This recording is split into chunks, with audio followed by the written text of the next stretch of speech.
IPO માર્કેટમાં 18 નવેમ્બરથી 21 November દરમિયાન બીએસસી એસએમઈનું એક આઈપીઓ આવશે, રોસમેટા ડિજિટલ સર્વિસીસ કરીને. હવે આની પ્રાઇસ બેન્ડ 140થી 147 છે. લોટમાં 1000 શેર મિનિમમ છે, એટલે 1.47 લાખની જરૂર આપણા જેવા રિટેલ ઇન્વેસ્ટરને પડશે જ કમસે કમ.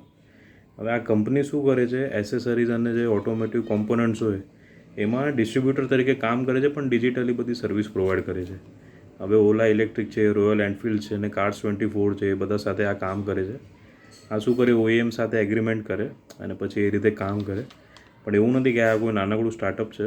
2021માં ભલે આવી હતી, પણ અત્યારે 500થી વધારે લોકો કામ કરે છે કંપનીના હાથ નીચે. પ્રોફિટ માર્જિન પણ 16% છે, 16.08, જે એક રીતે સારું જ કહેવાય. અને જે આઈપીઓના પૈસા આવશે એનાથી કંપની મુંબઈમાં ઓફિસ કરવાની છે અને એ સિવાય મોડેલ વર્કશોપ અને વેરહાઉસ શરૂ કરવાની છે. એટલે લોંગ ટર્મ માટે એક રીતે આઈપીઓ સારું જ છે. દરમિયાન આજના આઈપીઓના અપડેટ જોઈએ તો છેલ્લો દિવસ હતો આજે નીલમ લિનન્સનો. આઈપીઓ ભરાયો 91.97 ગણો અને રિટેલ ભાગ બી સારો ભરાયો. હોપ છે કે લિસ્ટિંગ પણ સારું થાય.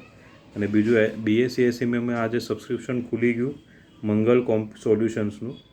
2.65 ગણું આ પણ ભરાઈ ગયું અને રિટેલ ભાગ આમાં 4.34 ગણું ભરાયો. રિટેલ ઇન્વેસ્ટરને ઇન્ટરેસ્ટ વધારે છે. અને બીજું આજે સેગ્યુલિટીનું લિસ્ટ તો થયો શેર મેઇન બોર્ડમાં, અને જેમ અંદાજ હતું એમ જ થયું. 3.5% પ્રીમિયમ એ તો થયું, પણ પછી પ્રોફિટ બુકિંગ થયું અને છેલ્લે શેર ઘટાડે જ બંધ રહ્યો. હવે આજે જેમને એલોટમેન્ટ થયું હશે અને એમણે હોલ્ડિંગ રાખ્યું હશે તો એ લોકો આજે 2.27% માઇનસમાં હશે. શેર માર્કેટની પરિસ્થિતિ જ અત્યારે એવી છે કે લોકો પ્રોફિટ મળે તો લઈને નીકળી જવામાં જ માને છે.